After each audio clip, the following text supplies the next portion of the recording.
our drone worked. The meeting started as usual at 7 p.m. We had some interesting visitors from Canada, Vancouver, from Spain. Also, before going to the lake, we've made final checks. We've checked all the systems, also connected a rope. Thank you, Leo, your knot worked well. And then we went to the lake. When we arrived at the lake, the rain starts, but it was just a little bit.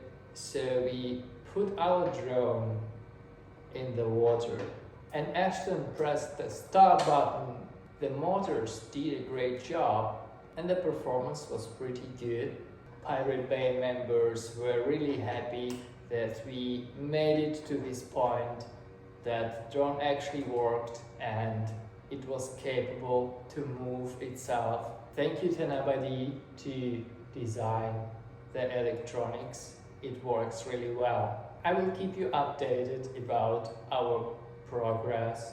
I will work with Ashton and Tanabadi to run a software and control our drone from a laptop. See you next Wednesday at 7 p.m. at Pirate Bay.